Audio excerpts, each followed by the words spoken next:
Clark was a skinny kid, believe it or not, that got bullied like many of us. And that led to his early weight training with a 110-pound cement set as a youngster of about 13. He played football, trained with weights in his early teens, and by age 16, he was already setting records, and he did set the teenage bench press record of 600 pounds.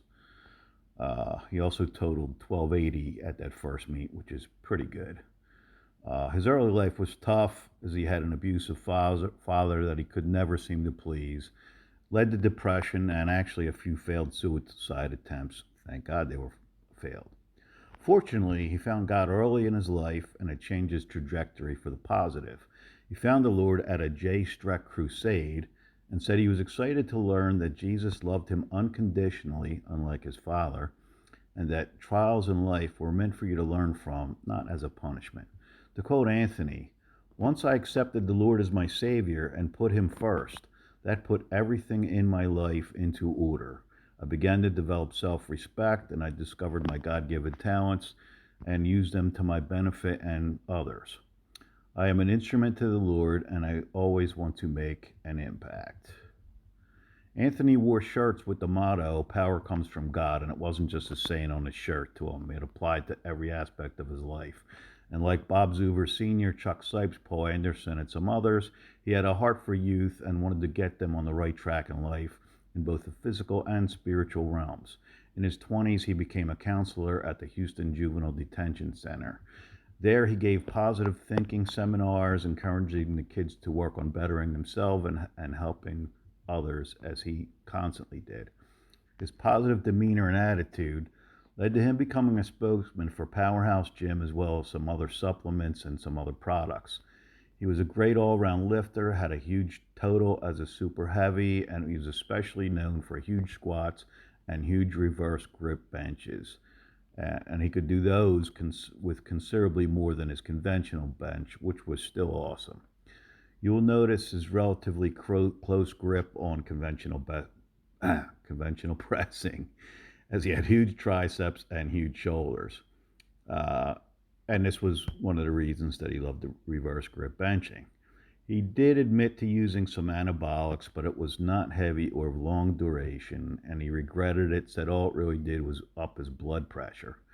Um, and in a 1999, interview with American Strength Legends upon his induction therein, when asked who his childhood heroes were, he replied Jesus and Bill Kazmaier, which is an interesting combo. The Kaz is also not shy about his own faith, by the way.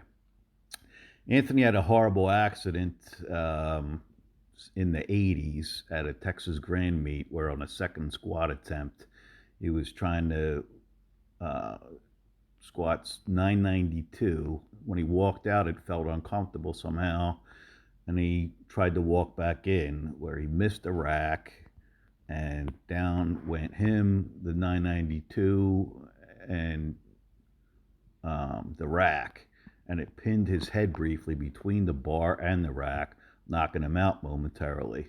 Took 8 guys to help get him into the ambulance.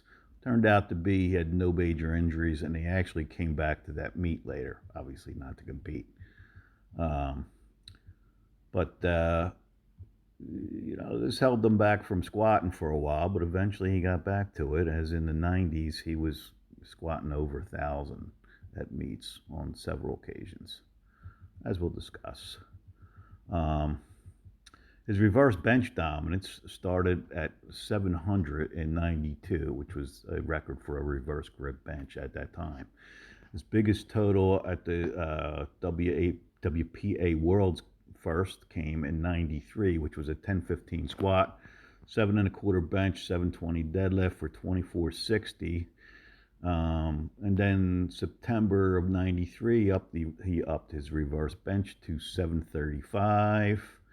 And late in 93, his training consisted of powerlifting, bodybuilding, and aerobics. He played basketball and tennis and all kinds of stuff, believe it or not. He used a 2 day on, 1 day off program. Leg workouts were generally squats, leg press and heavy walkouts. Deadlifts, he just did deadlifts and rack pulls. benching. Obviously, he did a lot of benching, but all these things. I think he just did one heavy day a week, and then of course he did like bodybuilding type assistant stuff on the other days. Um, in fact, you can find his exact pre-contest for his October '93 meet in the December '93 powerlifting issue in an article by Rosemary Hallam. His entire 8 meal a day diet plan was also given in that article. Um, so in '93 is where he then set a new 2,600 pound total, or 95, I'm sorry, 2,600 pound total. Um,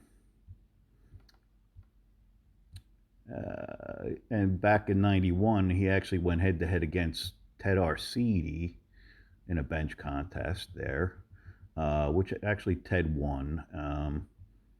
And because it was conventional bench press, wherein Ted did 7.25, which was a new world record. Anthony tried but missed 700. Again, his conventional bench was in the high sixes at that time. But his reverse bench continued climbing.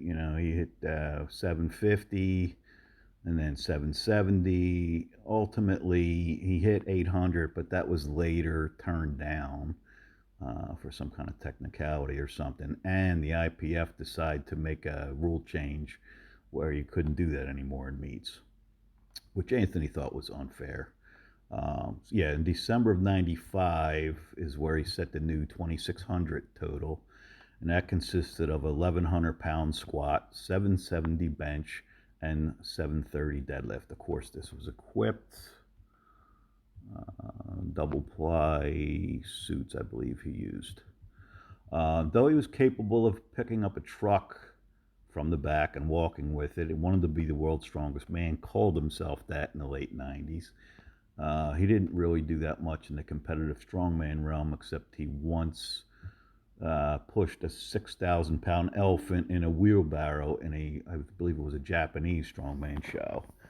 Now, while he did some awesome things in the iron game, especially through the '90s, I think he'd say the most important thing he did was changing his own life and the lives of many more young people that he had the privilege of inspiring, which he may never have had that opportunity to do had he not been such a dynamic force in the strength world in the '90s.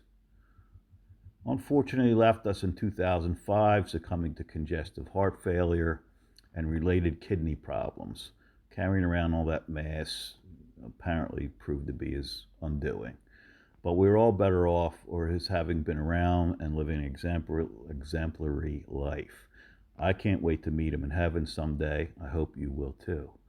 Let's pay homage to Anthony with a little primer on the reverse grip bench. Doug Daniels did an article in '93 focused on just that.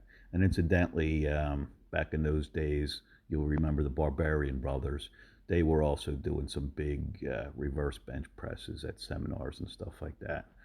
So the first lesson from Doug is to always use spotters, a power rack, or both, as the more straight up and down trajectory of the reverse grip puts one's head and neck in jeopardy if you lose the lift. And a thumb grip is obviously strongly suggested too, so you have less chances of losing it. Other than that, the reverse grip bench can be considered an assistance move, not unlike the close grip bench, focusing on the same triceps and biceps more so than the pecs. And keeping elbows tucked in close will really put the emphasis on the triceps. So if those areas are weak points for you, it may give a good boost to you to try put some reverse grip benches into your program. Program them the same way as you would the close grip. You can do his bench assistance on the same day, or you can dedicate a specific session of regular benches instead of regular benches, and experiment with, but do not go too wide. And don't overdo them because it's a very demanding exercise. On a side note, Anthony did talk about his own training, where he mentioned doing as much as 20 to 30 reps. And then ultimately, as he got bigger and stronger, he progressed to more starting with like 10s and 8s and doing the standard progression down to singles. Well, I'm sorry, doubles, but he didn't do singles until meet day most of the time.